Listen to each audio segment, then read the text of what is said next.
And welcome everybody on YouTube to Off the Hook Overtime.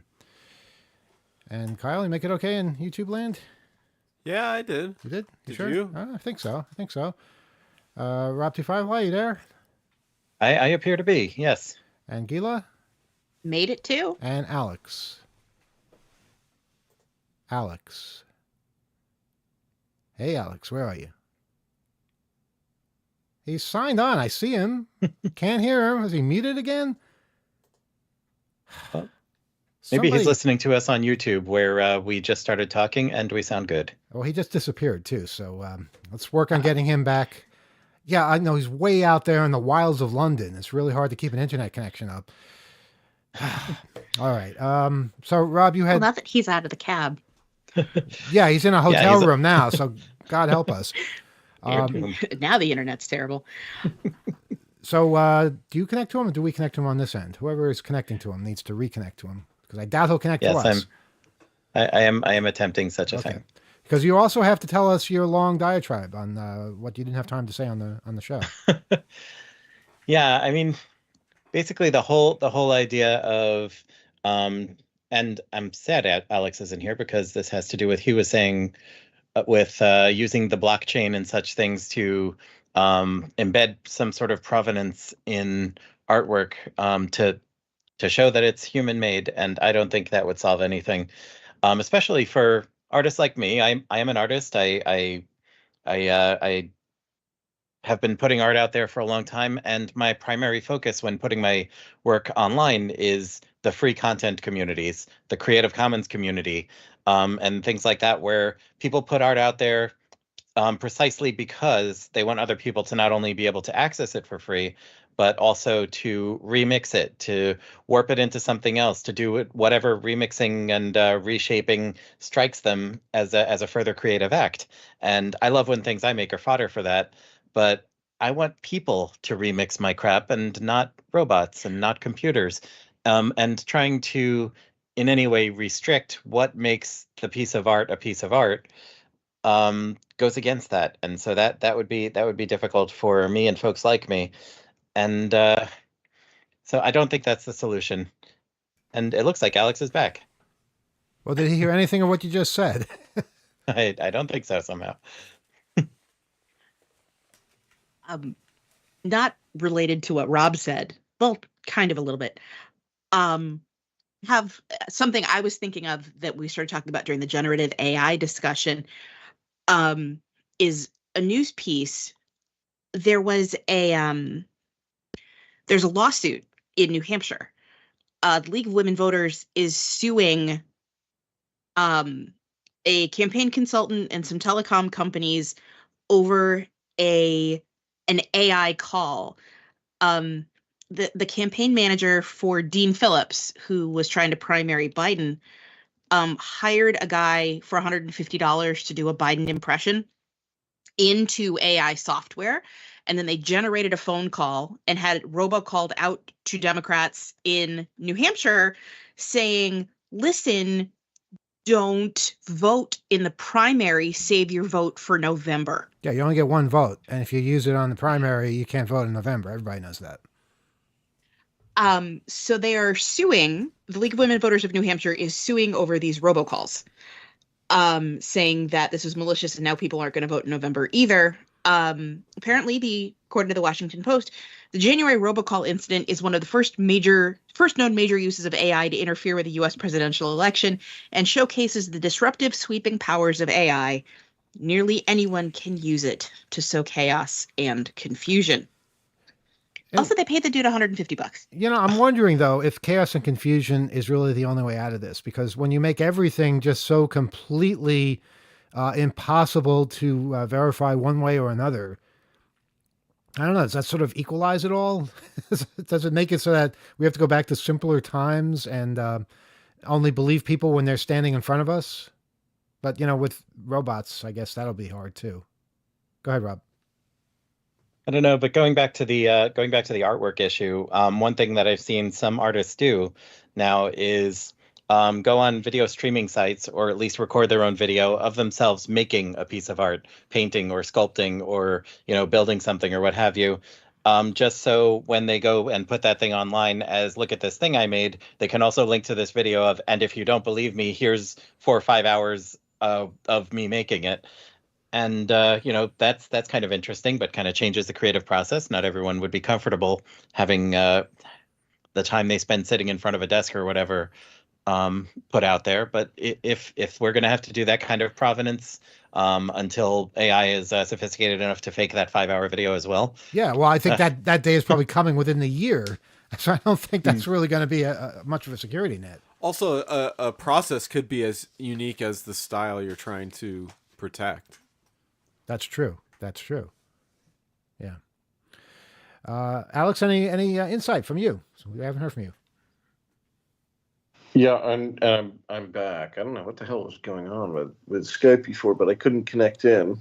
I had some phone calls and things, but anyhow, I'm back. And if we're talking about provenance, I think this is an interesting issue, but also can be solved with cryptography. Why can't we use a private key to sign, whether it's an image, a video, or even a work of art in some respects? And so long as that private key belongs to us and is private, then we can establish in a way that cannot be repudiated that it belonged to us at some particular point. Kind of like how you are able to easily explain to your relatives how to make a Bitcoin transaction and make sure that it's them and not somebody else, and don't fall for like fast talking people that might rip you off. I'm sure now just making a video will be equally as secure and easily as that. And I look forward to the day when that's how we do things. Well, user experience is definitely an issue, right? And that's a challenge, right? And I think that's a challenge that we're all facing. I think that the technologies exist right now that would allow us to do the things that we're talking about doing. They're just really inaccessible in a lot of ways, and they're difficult to use. To shift gears for a second, though, and to go back to what Gila was saying with respect to the League of Women Voters and the lawsuit at issue there, I also think that's a fascinating issue, because who's suing whom at that particular moment? It was Biden that was the subject, or rather the victim of the impersonation attempt.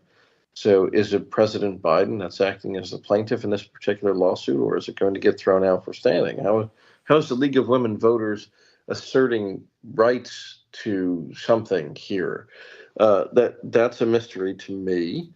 But what seems to be very clearly implicated here is the right of publicity and the right of somebody to control their image and their name. And I think, again, these are pre-existing rights and tools and things that we have within our arsenal already. These are legal precedents that have existed for quite literally hundreds of years when it comes to the right of publicity and the right of an individual to control one's image and one's likeness. And I think that would extend to one's voice here. I think that's really the issue. Does the right of publicity to extend to your voice and the generation of one's voice? I think it's reasonable to say. Would that apply to a celebrity where people can imitate that celebrity? What about the right to imitate and to mock? I think it would. I think, and I don't think it would necessarily collide with the doctrine of fair use, in a sense, right? If you are impersonating somebody else for the purpose of humor, parody, criticism, critique, that kind of thing in a non-commercial way, I think that would be a very reasonable use of somebody else's likeness and image that wouldn't be offensive. But if you are impersonating them in a way that's malicious, or in a way that would lead others to think that you were the genuine person making those particular statements, I think that's a clear violation of the right of that person's person to control their publicity. So you're looking at intent as a key part of all this. Yeah, intent, but also and the content of what comes out. All right, go ahead, Gila. The output. So apparently, after this happened, after this call went out in New Hampshire, the FCC adopted a ruling that says that generating a voice with AI for a robocall is illegal. So if they had just gotten the dude who they paid $150 to, which I again still can't get over, to do this impression, if they had just recorded him instead of making the AI say it, then apparently that would have been okay. And I mean, we know that people have been using destructive, suggestive robocalls around elections forever. You know, like calling in heavily Democratic neighborhoods of color and saying, "Don't forget to vote on Wednesday." Yeah. Exactly. So yeah, someone just wrote in and said, "What about an impressionist?" This was an impressionist, and it's. You know, when somebody calls you on the phone, you know, a robocall, do you for 1 minute think it's that person actually calling? No, they're all impressionists. Even if somebody actually said that, they're still not calling you. And I never believe what a recording is telling me when a recording calls me. But wait a second, can we go back for a sec? Because you remember a few weeks, months ago, what is time? I don't know. But something about City Hall here in New York was using generative AI to make it sound like Eric Adams could speak other languages. That's right. Is that now illegal, according to the FCC? We can't make it sound like Eric Adams can speak Chinese? Well, I imagine Eric Adams can probably okay it, and that makes it all right. I would think, you know, in the world of logic. Go ahead, Rob. I mean, Just as somebody who has made a little bit of money doing voice acting in the past as well, I hate to hear of a voice actor coming in and recording a bit just so AI could screw him out of a bunch of money that he probably should have gotten paid for the gig.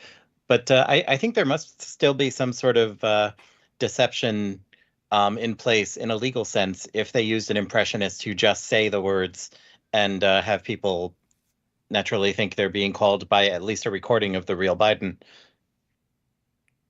Well, I'm just not that impressed when I get calls like that. It just it seems tacky, sleazy, and misleading.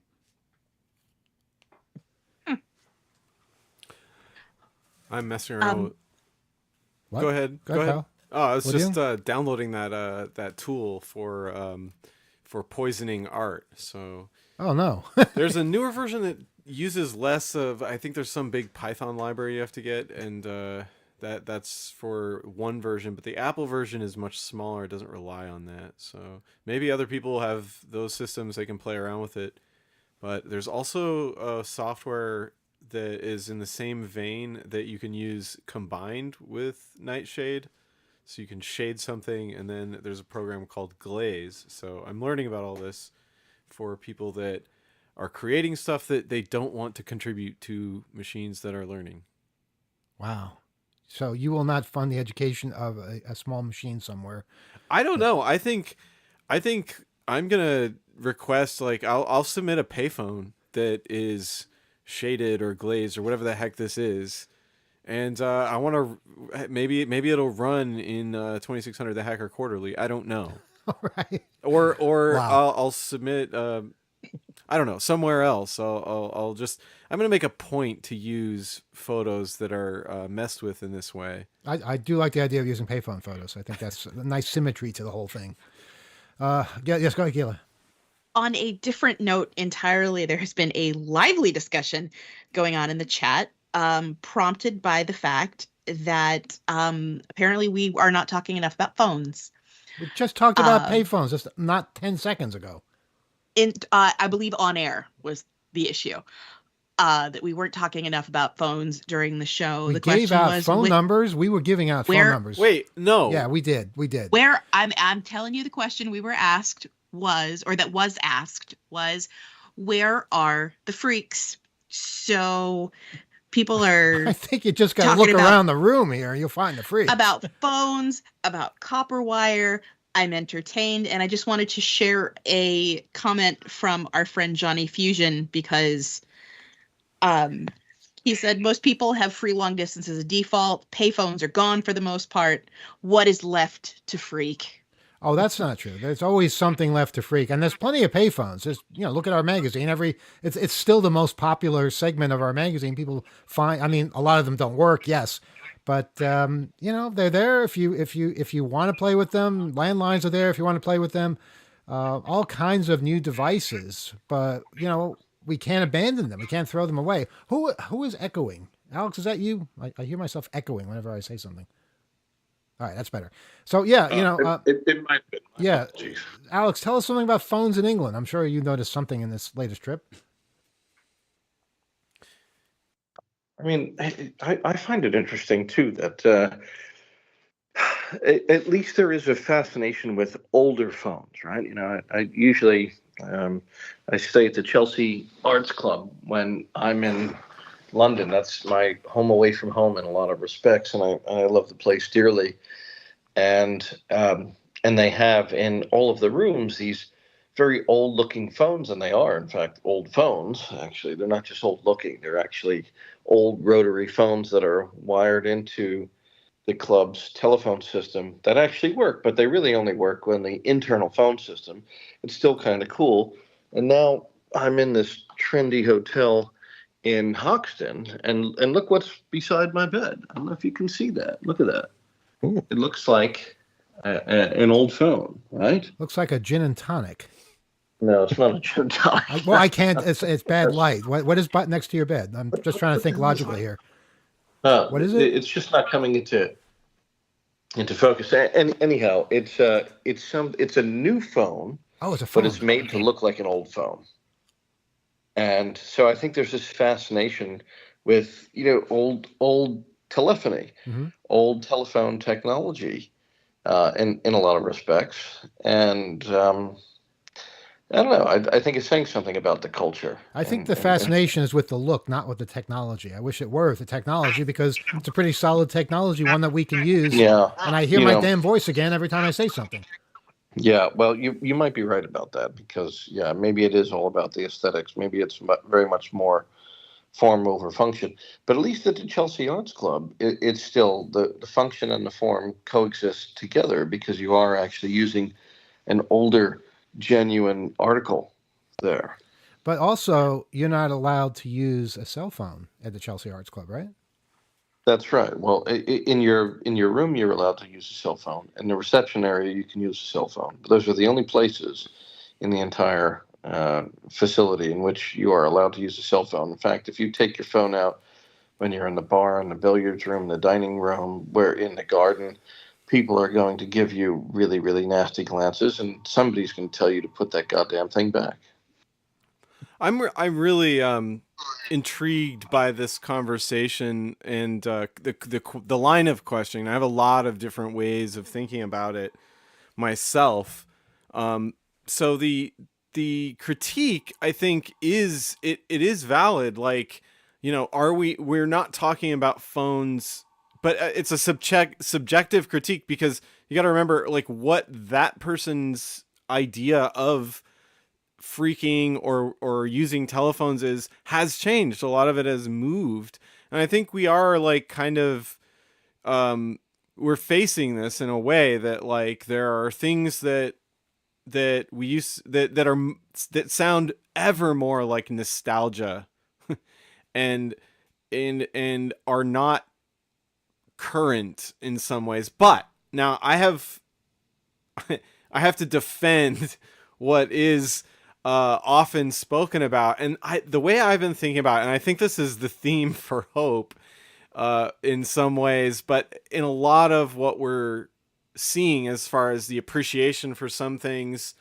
that almost amounts to like industrial design, as like Alex was talking about there with a desk phone and how people like it, and he was saying it wasn't really about the network behind it, even though in the same breath, like all people's lives are centered around these newer, modern, smart operating systems that are essentially computer phones.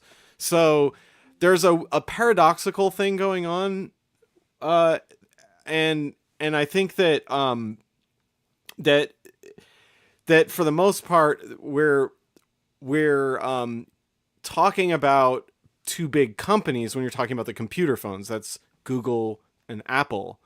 They dominate that as far as the operating systems go. So that's why the conversation has evolved more into what do those software providers, because they have app stores as well, what do they mean for people who use telephones? And the other thing is, when you talk about like, hey, why aren't you talking about the phones or talking on phones? People aren't using phones or even computer phones the same way. Like, who actually is talking on the phone?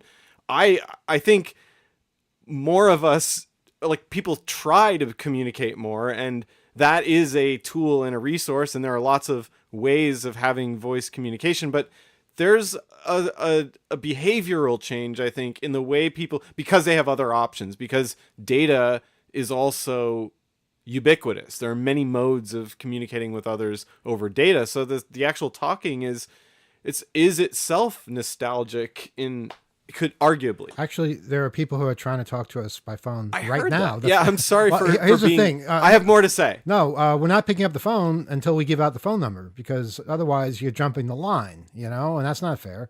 So when we give the phone number out, that's when you should call the phone number, not before. It could be a telemarketer. We don't know. But also, on the subject of phones, and payphones in particular, as we mentioned, we still print. Did I just not say to not call us? Wow. Okay. Yeah, that's funny. Real funny. We print payphones. You just take it off the hook. Oh, that's where it got its name from. I just got that. Okay. Wait a second. The telephone keeps ringing, Yeah. so you ripped it off the wall. Off the wall. That's the other show. Oh my God, what's going on here? Listen, All right, I'm gonna get smelling salts in a minute. I'm Can we trying to stay on say track something. here? Please let me just say this. Okay, so yeah, we print payphones in the magazine. We've been doing that for a long, long time, and they Yes. still come pouring in. All right, I'm sorry if I'm taking up your time by setting up the stage here, but recently we printed an entire page of Taiwanese phones. And only a little while ago, we found a Taiwanese restaurant, and we brought the issue in and showed it to them. And boy, were they thrilled. There aren't many Taiwanese places around, but here's a whole page of payphones from your country. And, having been to that country, they were thrilled and reminiscent. And so don't underestimate the amount of power that something like that can have on someone. That's all. Also, the other aspect I think that has lessened the experimenting, aside and apart from the points Johnny Fusion raised, which are all something I would echo, it's the cost. And I was going to talk about this a little bit as far as attention. We were talking about people watching computer generated people and losing and thinking, sort of replacing what would have been a human creator with this, a live person, all their, flaws and included, with this like rendering and stuff. And that I think that's, a cheapening of our attention span. That's created that environment that we're giving up all this time to things that are not actually other people, and it's taking a bit from us. And I think increasing the cost of our attention is important. I will rip that phone out of the wall myself. I'm sorry, go ahead. And so another cost that has been raised is the legal cost. Like, the things that freaks were doing is they have very real legislation around them, and I will rant for hours about this because this is really aggravating me, especially now. But like, how many decades of watching hackers be put in jail do we have to witness to realize and then change our own behavior? So I think the adventurousness, the willingness to take risks in exploration, with the pace that I would say legislation has maintained, has kept people, I think, from innovating, from testing boundaries.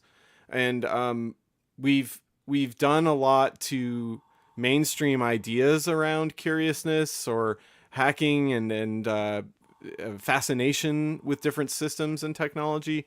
But I think in in a large regard, we've killed an instinct, or we've legislated away something that we think is still ongoing, but people are actually quite averse to. And I would just cite even just the trend in like whistleblowing itself as something I've witnessed in what we've covered and what we've talked about.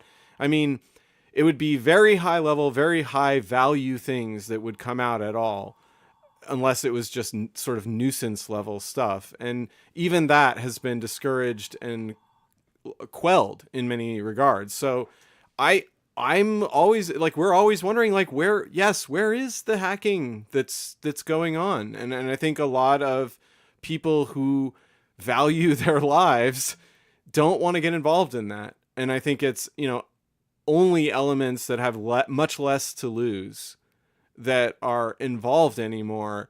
And the good time is had, but at the end of the day, a lot of what people are yearning for, just there are way too many ways to catch it. There's so much sensitivity to it because we're so reliant on all this stuff, and it's just too high a cost. And we're still not building stuff that's that secure. I would argue, I don't think there's enough people actually willing to stick their neck out and look for it. Would you hand me that phone, please? Because I want to throw it across the room. I don't understand. Yeah, I don't understand why we make something clear. We ask people not to call, and they call anyway. And who's playing my voice? That's you again, Alex, isn't it? Everyone's trying to annoy me tonight. Well, guess what? It's working. No, it's not me. Yeah. All right. Well, when are we going to pick up Rebel's phone call? Okay, I've picked up the phone, and nobody can call in right now. I don't know if it's Rebel. We don't know who it is because we don't know how to read caller ID. All right. The phone is off the hook now, and it's going to stay off the hook until we give out the phone number. Who would like to do that? 802-321-4225. Hack. The area code for Vermont, 321-4225. Okay. So area code for Vermont, the whole state, right? It's only one area code still.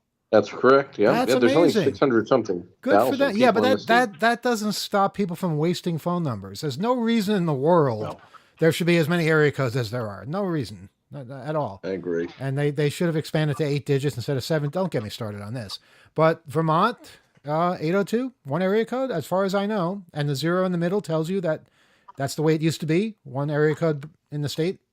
If you have a 1 in the middle, that meant different area codes in the state, like New York, 516, 718, 212, 914, 716, etc. But yes, 802 is the area code for Vermont. And 321 is a cool exchange to have. We have that too. And 4225 spells the word hack if you have one of those phones that has letters on it. So yeah, 802-321 hack. But you can't call because I still have the phone off the hook. So I'm going to hang up now, and may the best person win. And those of you, they might not be the best person. well, we don't know, and I haven't hung up yet. So if you're calling now, I don't know where you're winding up. But if as many people as possible call at the same time, then maybe the person who always calls first and gets on the air first won't make it first this time. So let's see how good you are out there. As soon as I finish saying the number this time, I will hang up the phone. 802-321-4225. There. Here you go, Kai. Here's your phone back. That didn't take long. And let's see who's out there. Is this supposed to be funny? Somebody called us and hung up? It said error. It is an error. When It was their error, and they will live to regret that error. I mean, that seemed like an error. That hurt my feelings. I thought somebody was actually calling. All right. Yes, Gila, you have something to say. Well, actually, there's a phone call coming in, but go ahead and say what you're going to say. We're going to pick it up. So, our friend Tim in Connecticut has an interesting Going to point. pick it He up, says right? Vermont is among the 11 states with only one area code, and 802 has become a source of pride in the state. Kyle, will you pick up the damn phone? Hey, thank you. Sorry. Yeah. Prior to October 2021, area code 802 had telephone numbers assigned for the central office. I don't entirely know what that means, but that's okay. And 11 states with only one area code. Okay, so can we guess the other ones? Let's see if we can do that. I'll bet Hawaii is one with 808. I'll bet Alaska's another with 907. I will bet. Oh gosh, I don't know what South Dakota is or North Dakota. I think North Dakota might have more than one, but I'm not sure about that. I'm sure 207 Idaho probably is only one. No. No, 207 is Maine. I'm sorry. I didn't mean 207. But Maine is probably another one. 207. Yeah. Idaho is what? 208, I 209. don't know. Oh my God, I'm an idiot. I don't know area codes anymore. I used to know them all. Rhode Island, What about Rhode Island? one area code. Are you kidding me? With Providence, they only have one area code. 401. Yeah, I know, but People are jumping in the chat with this information. because that's what what about people want to talk 202? about. People want to talk about area codes. Um, Do you know our show used to right. be just about area codes for like years? All we would talk about was area codes, and So- then we got a directive from station management saying you need to talk about I more don't get directives. than just area codes. That's not And true. we were against it, but then we started talking about exchanges. But that didn't go over well either, and eventually we had to talk about other things like computers. Tim came through in the clutch for us and gave us the list of 11. Are you ready? We've even got them in alphabetical order. Go ahead. Alaska, Delaware, Hawaii, Maine, Montana, New Hampshire, North Dakota, Rhode Island, South Dakota, Vermont, and Wyoming. Those would be the 11. And I was always told that part of what it had to do with was rotary dialing. And if you're going to be dialing something quickly, like high, Yeah. Oh God. No, what's you're the right. word? You're absolutely right. Because places like New In a York rotary City, phone. New York City 212, it's quick. You dial that quickly. Los Angeles 213, same thing. Chicago 312, Detroit 313. Detroit used to be a city. And then the far away ones, like Hawaii 808, Alaska 907, North Carolina 919. They took longer because fewer people were dialing those numbers, and they could take their time. Whereas people trying to reach New York City, well, they're in a hurry. You gotta let them go quickly. Philadelphia, And so too. the high population areas had lower numbers with ones in them, whereas no one wanted to call Eastern Nebraska, so we were 402. And also the 0 in the middle meant that was the only area code in that state. There are 2 0 center area codes in Nebraska. Okay, but what's the other one? 308. Okay, one of them predated the other, and eventually you guys expanded to the second one, but they did not exist at the same time way back in the day.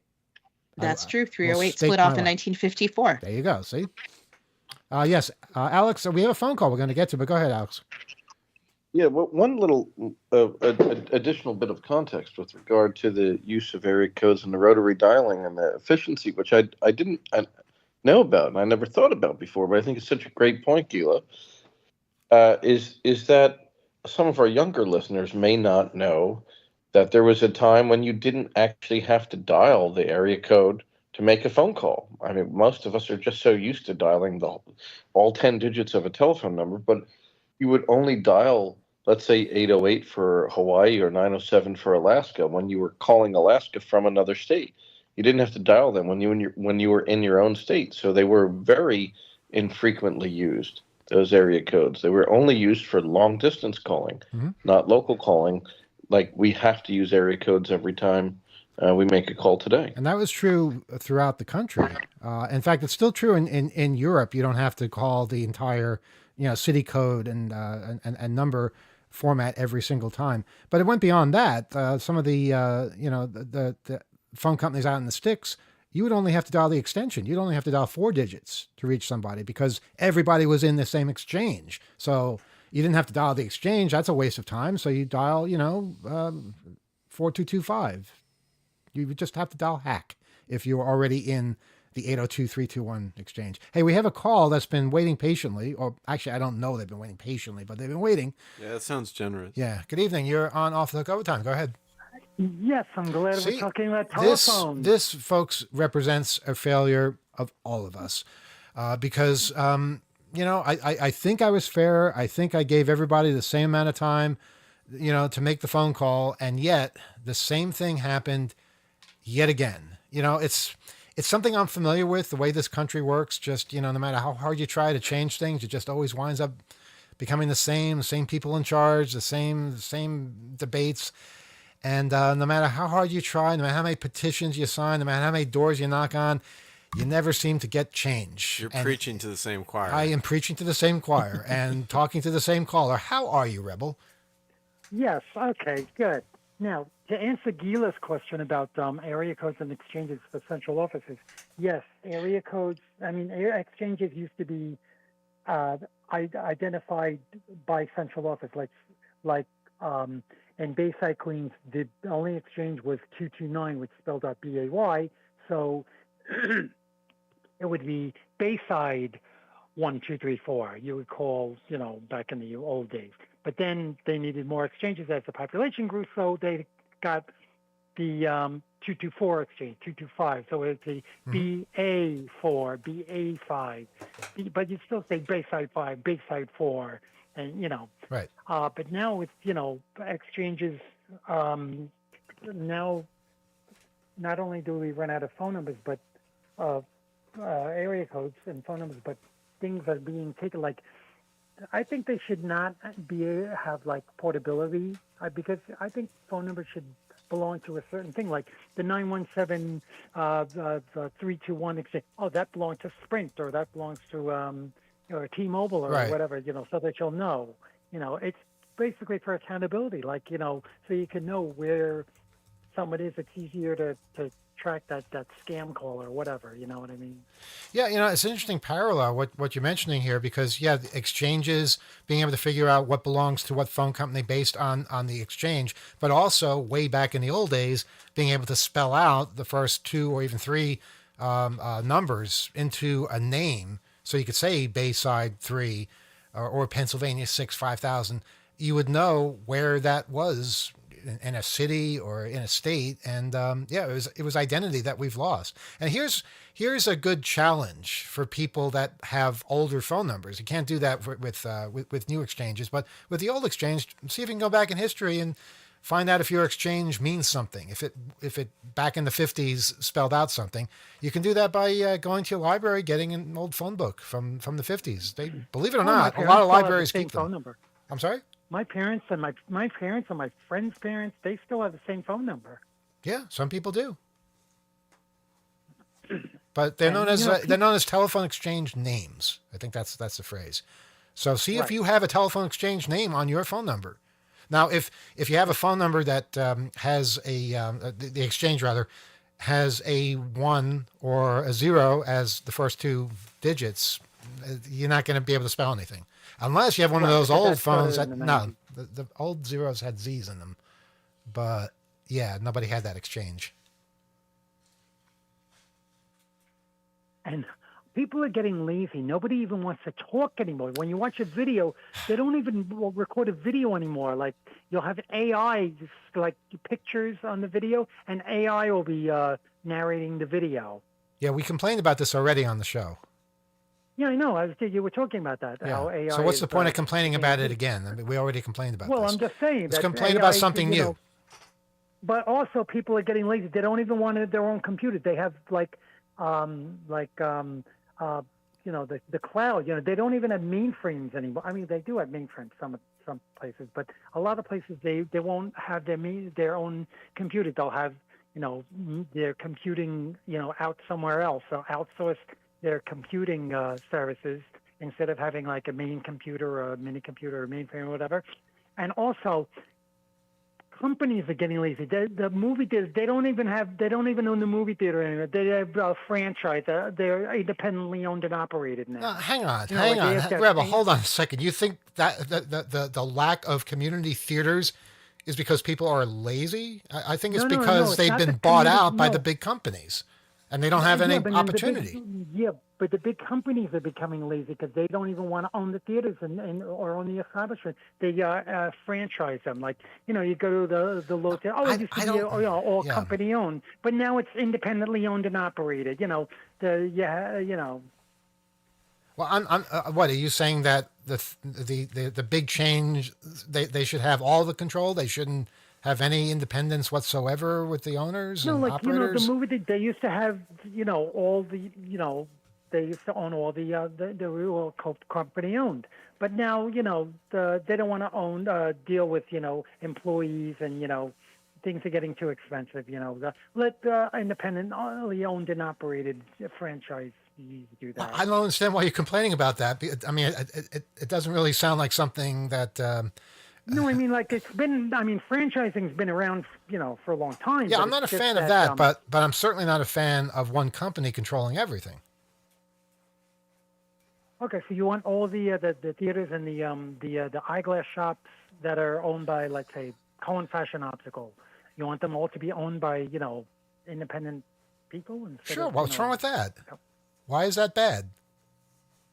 Well, I thought that just meant that, the company just doesn't want to deal with, I don't care what the company wants to do. Having people in charge of the stores that they're running, rather than having to answer to some faceless entity 1,000 miles away.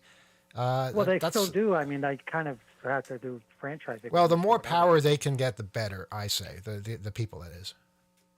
And and companies are now being taken over by private equity firms. Like, the Macy's is now going to be a private owned by a private equity firm. This is like being on CNBC, but you're just on top of all the trends. Okay. It doesn't really affect me in any way. And anyone else out there have any thoughts on this? Apparently not. You guys are quiet as mice out there. What's going on? Like, Alex, you're literally in bed, so this is insane. I can't be the only person conversing here. Oh, and by the way, I have a YouTube channel that I have 5 subscribers. It's just called Richard. Let me just say. You don't know your own name. It's called Richard Pasquinucci. What? Yeah, okay, we got that. We can all spell that. No problem. Your channel. Yeah. Richard. Just put Richard. Why, you're the only Richard on YouTube? Well, no, Richard Pasquinucci. You know what? Let's say something. Rebel, the time has come for us to move on to that next call, because there is another call coming. I hope people bring computer terminals. It's possible they might. It's possible they just might do that. Thank you for your call. And please, won't you call back again some other day? 802-321-4225. 802-321-HACK is our telephone number. That was exciting. Guys, help me out here. Come on. You're hanging me out to dry like, old clothes. I'm still thinking of movie theaters and how people don't own them anymore. And I do miss old movie theaters. But, everything in every field, there are the huge players who have bought out all the former little independent places for the most part, unless you're in a fun city like New York, where you could still find the odd independent cinema. That's true. And, something that's been opening recently are bookstores. I'm seeing bookstores opening in communities again. So that's a good thing. And if you see one of those opening near you, don't be afraid. Go inside and read books and talk to people. Alex, you have something? You literally had your hand up. Oh, I think I was just gesticulating for some other reason, but you're like a really overzealous auctioneer sometimes over there, Randall. I'm not selling. I'm not selling anything. So, Gila, you had something. I do actually have a question from. Is that Rebel calling again? Is that why you're not picking up, Kyle? A listener. It's just instinct.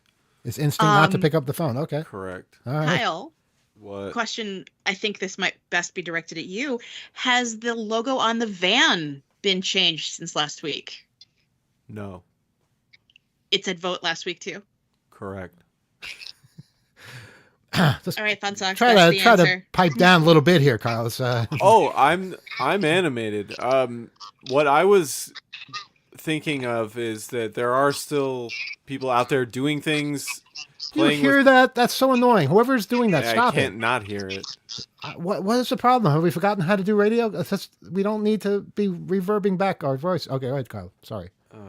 Why? But particularly like you're talking about records, like old telephones. The the large phone companies do still have museums. We saw a couple, one over the summer. Places like the Tesla Museum.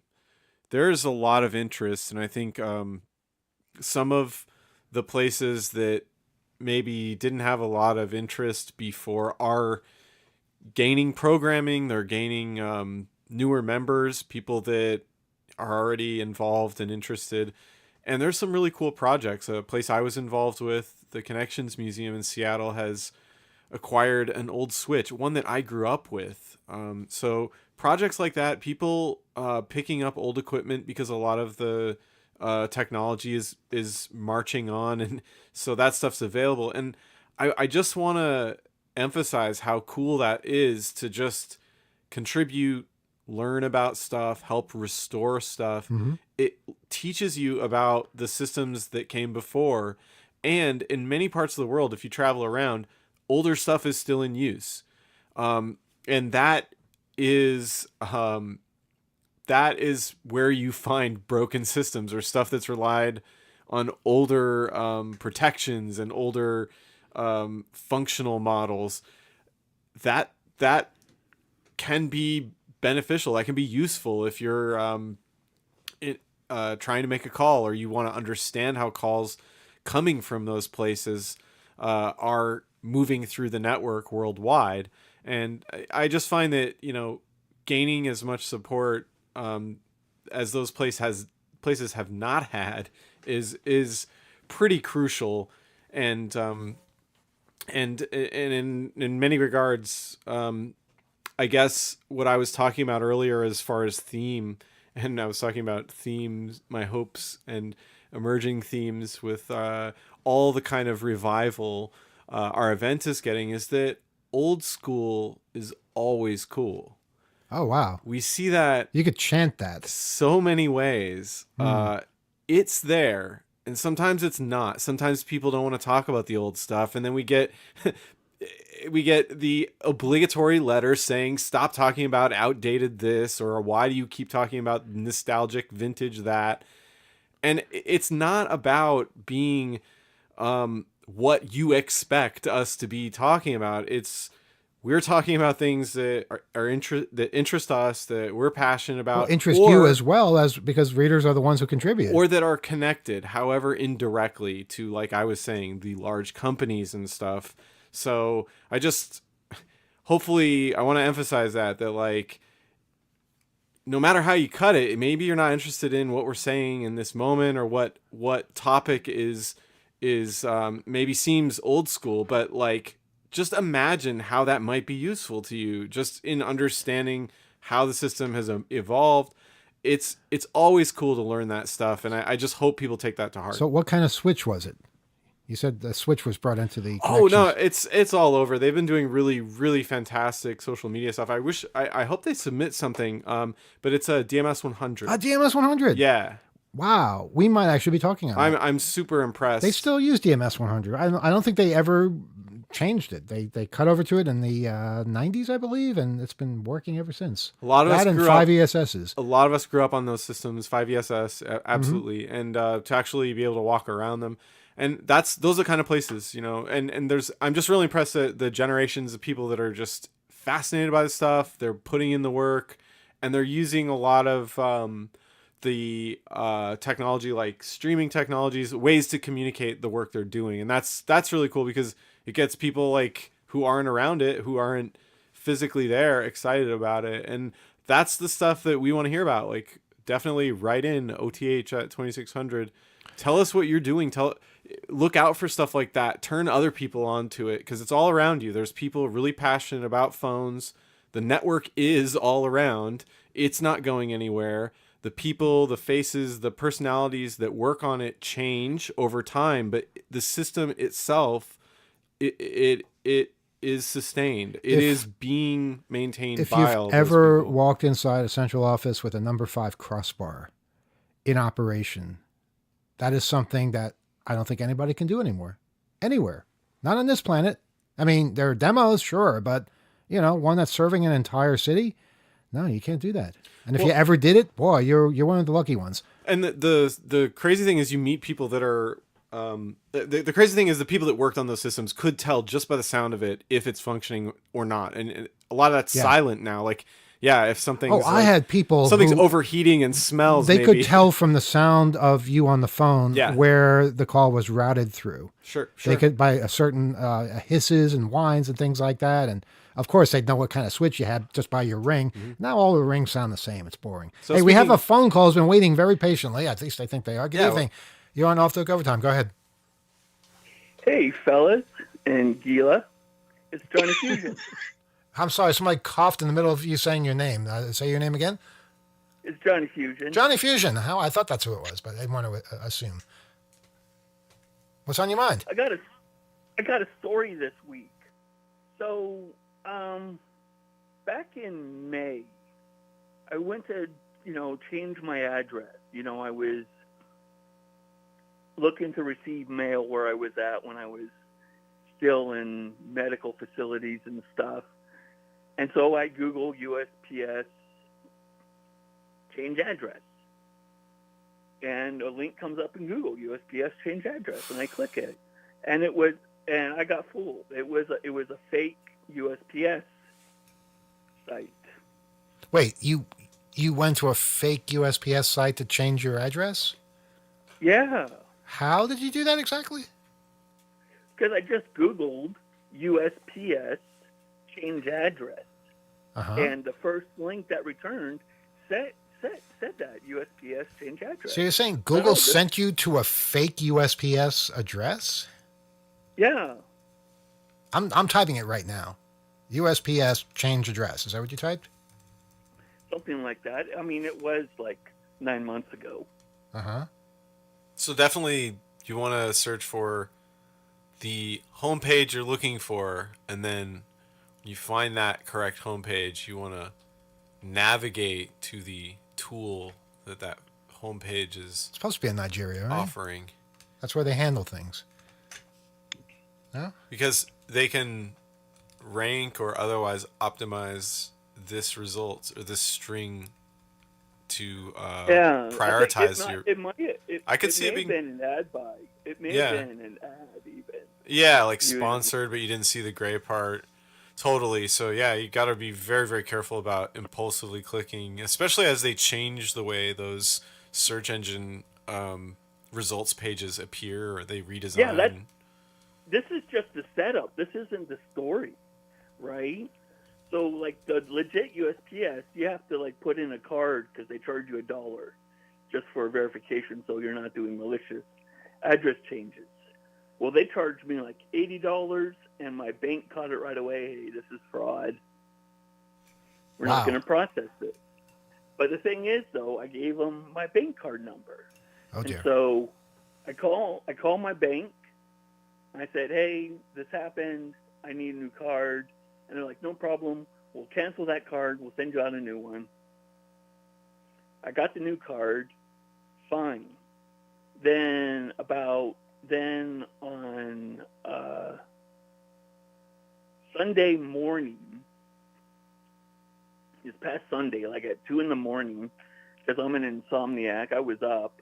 I get an alert on my phone, a text message, fraud alert. I'm like, oh shit, where did I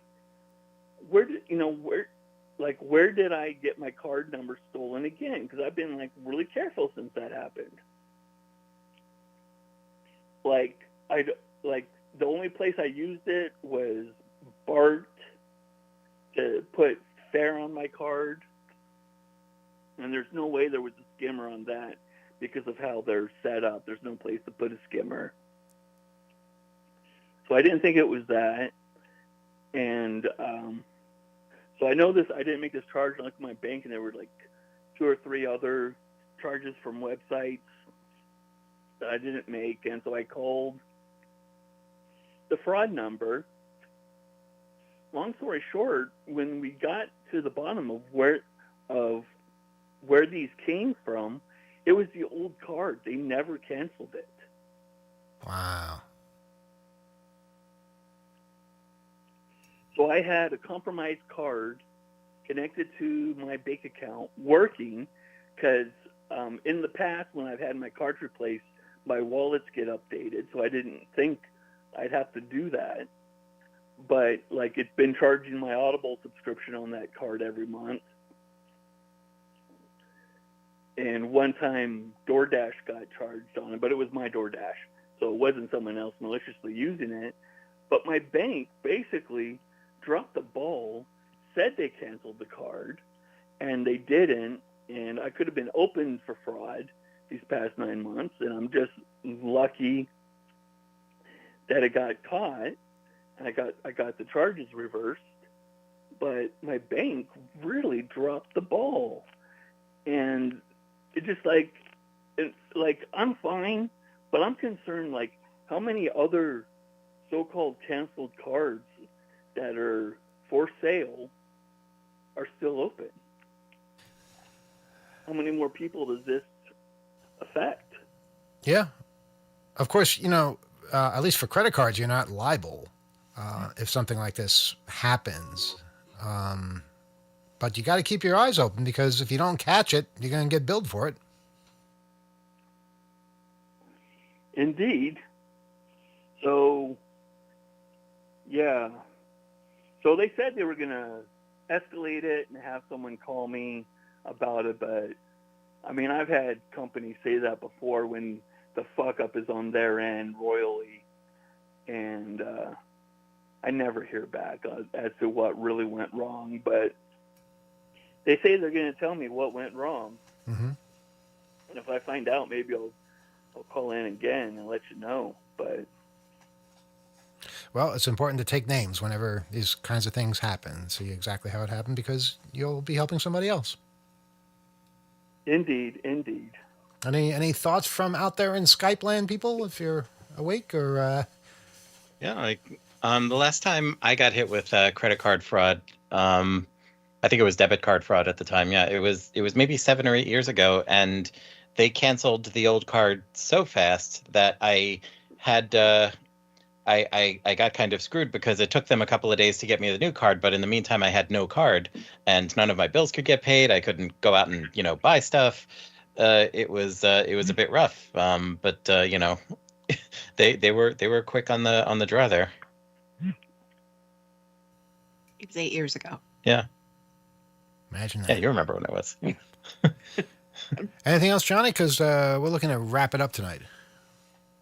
No, I'm good. I like to talk about, the old school is always cool, because I'm an old hat hacker. I was doing this shit as a kid in the 80s and 90s, which unbelievably is 30 years ago now. Yeah, like I find that you'll get people, like, there's a generational sort of divide there, where you'll get people that are like, yeah, we used to XYZ, break this and that law, or that they would be breaking a law now, and oh, that was so crazy. And a lot there's a other side of the divide, or that conversation. I myself would be in that are like, why? Like, why were you breaking laws? Like, you can't relate at all with why you would do that, because the consequence today would ruin your life. Mm-hmm. In fact, a lot of older hackers and places, especially like hacker spaces, a lot of people began, I think, actively discouraging, like, don't do that. I had people say that to me, don't do that. Especially around the whistleblowing and a lot of that stuff. The impulse to do like others that are talking about their epic exploits, like, it's not necessarily a healthy thing in a community. It all depended on where you were coming from, what your motivation was. If you were, exploring, you broke into a Unix system because, hey, you didn't have one of your own, you didn't have access to anything, you wanted to learn, and this one's just lying around, no one's really using it. That's very different than having a motive to take down a company or read somebody else's mail or something like that. Same thing with phone switches. People broke in there to learn all kinds of things, and also it wasn't as easy to get caught. You'd be caught instantly.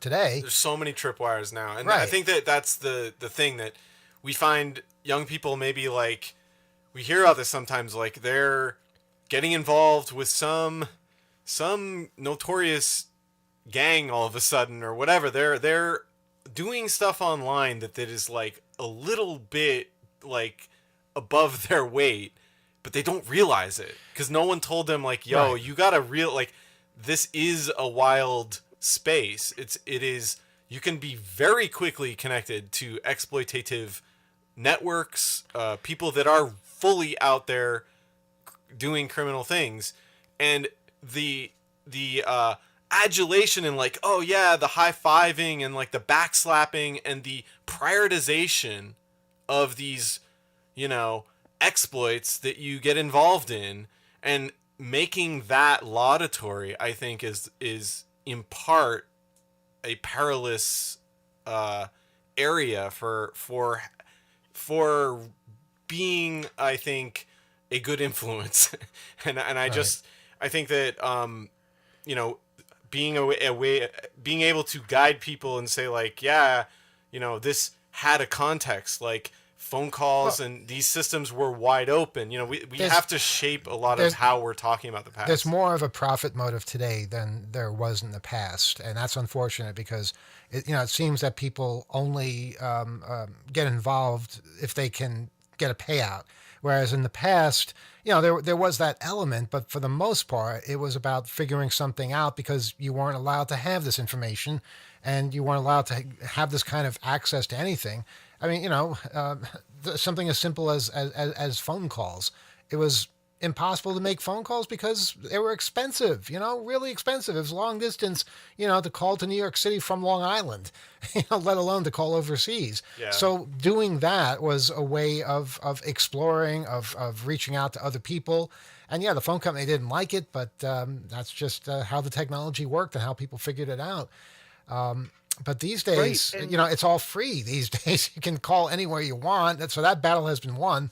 There's no real reason to, to break into systems to make free phone calls because that's the norm, Yeah, I mean,